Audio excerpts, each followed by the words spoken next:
All right, thanks, guys. Obviously, I am not home right now. I did not get kicked out of the house, though. We are on business right now. We are out of town, so obviously you get a look at my nice hotel room at the Sheraton. But anyway, we have a pretty good slate of Wednesday Major League Baseball action. So let's go ahead and hop into it. It doesn't matter if we are on the road or at home. I try to do an upload every day because we keep grinding, we keep working, and got to get the job done. So anyway, let's go ahead and dive into some Wednesday Major League Baseball action. And as always, don't forget to check me out on patreon.com/BrockPage.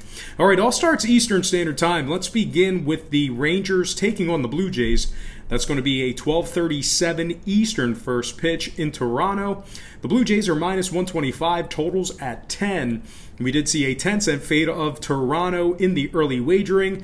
We also saw a little bit of movement downward on the total.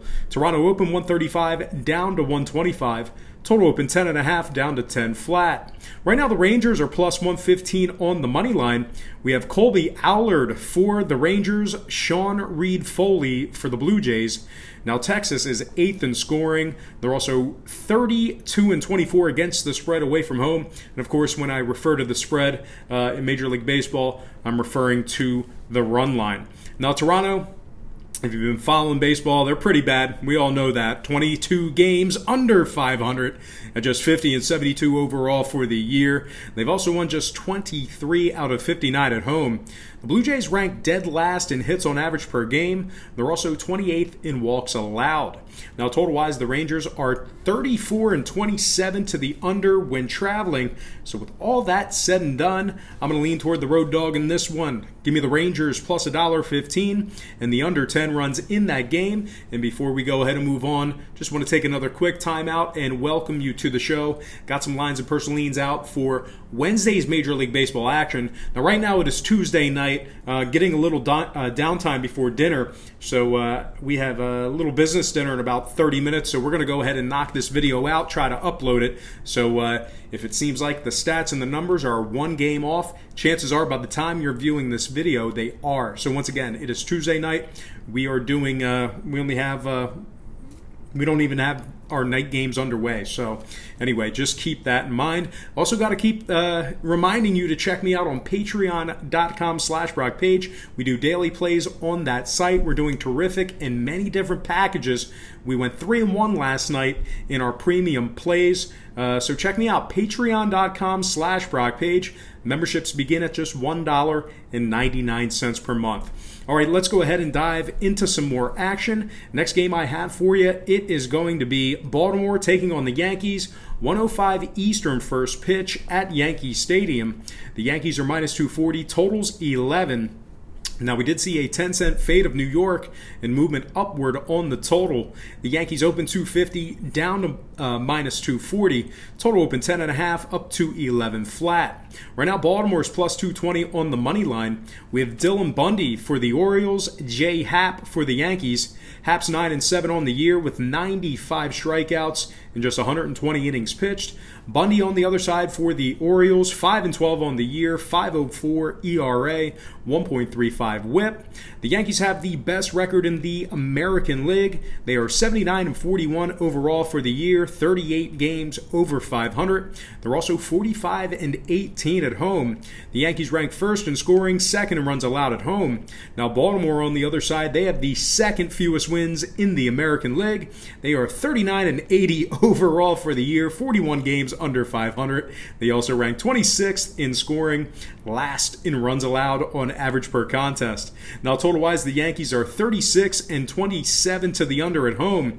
I'm going to lean New York Yankees minus 1.5 and the under 11 runs in that game. Next matchup, Red Sox, Indians, 1:10 Eastern first pitch in Cleveland. No line currently posted for this game. We actually don't have a probable for Boston. I've seen certain spots list Nathan Eovaldi, but we do not have a confirmed probable for the Red Sox. We do have Shane Bieber on the bump for the Indians. Now, Bieber is 12-4 with a 3.28 ERA and a 1.00 WHIP. He also has 193 strikeouts and just 156 innings pitched. The Indians are 8-2 in their last 10. They're also first in the American League Central. They are 72-47 overall for the year. They finally overtook the Twins for that first place spot in the division. Twins really struggling as of late. Of course, the Indians really turning it on. Now, the Indians are third in runs allowed, fifth in striking batters out. Boston, on the other side, losers in 7 out of their last 10. They've also won just 3 out of their last 15 ball games. They are in third place in the AL East, and they are 17.5 games back of the Yankees in that division. Now, importantly, they are 8.5 games back for that second wild card spot in the American League as well. So that gap kind of getting larger for you Boston backers. Now, the Red Sox are 25th in runs allowed, 22nd in walks allowed at home. Just 22nd walks allowed at any location. So with all that in mind, no-brainer for me. I'm going to lean Cleveland, winning that one outright for some money line cash. All right, next game.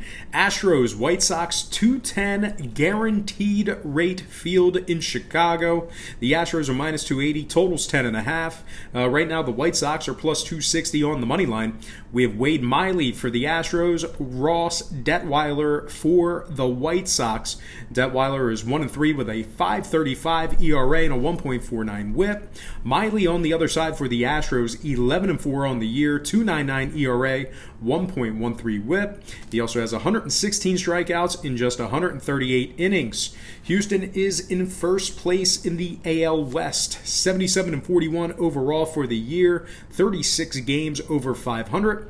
They're also 34-26 away from home, third in road scoring, third in striking batters out when traveling. Now the White Sox on the other side, they are 12 games under 500, just 52-64 overall for the year. Winners in just 28 out of 58 at home. They also rank 28th in scoring on average per game. Now, total-wise, Houston is 33-25 to the under when traveling. I'm going to lean Houston minus 1.5 and the under 10.5 runs in that matchup there.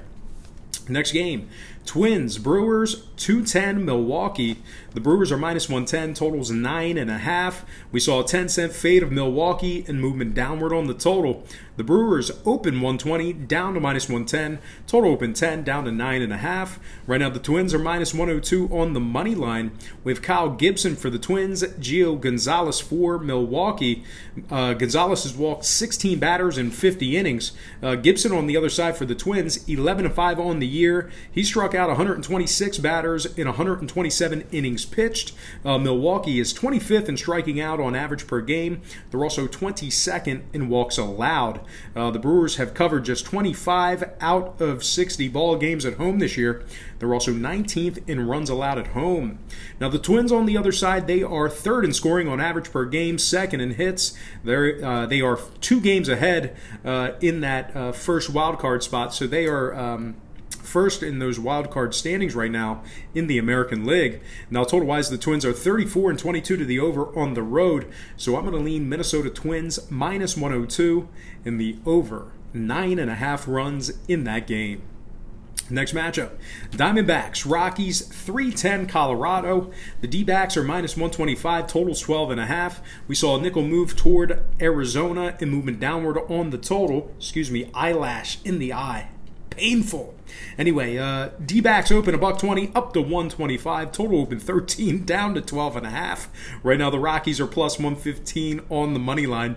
We have Robbie Ray for the D-backs, Kyle Freeland for the Rockies. Freeland is just 3-10 with a 7.06 ERA and a 1.61 WHIP. Robbie Ray on the other side, 10-7 on the year, 3.99 ERA, 185 strikeouts in just 140 innings pitched. Arizona is second in the NL West, 2.5 games back for that second wild card spot in the National League. They're also 38-26, covering the run line away from home. They also rank 4th in road hits on average per game. Now the Rockies on the other side, they are dead last in hits allowed on average per game. They're also last in the NL West and 29th in road scoring, which is going to put them second to last in that category there in Major League Baseball. Now, total-wise, Colorado is 33-24 to the over at home. The D-backs are 37-27 to the over when traveling. So with all that in mind, I'm going to lean D-backs minus $1.25 and the over 12.5 runs in that game. Next matchup, Rays, Padres, 340 San Diego. No line currently posted for this game. We have Jalen Beeks, supposedly for the Rays. We don't have a confirmed probable. I've seen places that have Jalen Beeks listed. He's not confirmed, but we're thinking it's going to be Beeks. Now on the other side, we have Cal Quantrill for the Padres. Now Tampa Bay is second in the wild card standings right now in the American League. They're 2 games ahead of Oakland. They also rank first in runs allowed on the road, first in striking batters out on the road. Now San Diego on the other side, 27th in striking out on average per game. They're also 29th in home hits, which is second to last in Major League Baseball. They are 55-63 overall for the year, and they've covered just 25 out of 50 ball games at home. I'm going to lean Tampa Bay winning that one outright for some money line cash. All right, next game, Oakland Athletics, San Francisco Giants, 345 San Fran. The A's are minus 120, totals at 9. The Giants are plus $1.10 on the money line. We have Homer Bailey for the A's, Tyler Beede for the Giants. Beede has 76 strikeouts in just 78 innings pitched. Bailey on the other side for the Athletics, 4.80 ERA, 1.41 whip. The Giants have won 3 out of their last 4. They're also 10th in walks allowed, and they're just 3.5 games back for that second wildcard spot in the National League. The A's on the other side, just 20th in hits on average per game. They're also 28th in striking batters out. They've dropped 3 out of their last 6 games. And when it comes to the number, Oakland is 32-26 to the under on the road. I'm going to lean Giants plus $1.10 and the under 9 runs in that game. Next matchup, Reds, Nationals, 405 Nation's Capital. Washington's minus 140, totals at 9. The Reds are plus 130 on the money line. We have Trevor Bauer for the Reds, Steven Strasburg for the Nationals. Strasburg is 14-5 on the year, 3.72 ERA, 1.07 whip. He also has 181 punch-outs in just 152 innings. Now, Trevor Bauer on the other side has walked 63 batters thus far on the year. Washington is first in the wild card standings right now for the National League. They are 63-55 overall for the year, 6th in striking batters out on average per game, 7th in home hits. Now the Reds on the other side, 4th in the NL Central, 5 games under 500 at just 56-61 overall for the year. They rank 21st in scoring on average per game, 25th in road hits. Now, total-wise, Cincinnati's 35-21 to the under when traveling. I'm going to lean Nationals minus $1.40 and the under 9 runs in that game. Next matchup, Cubs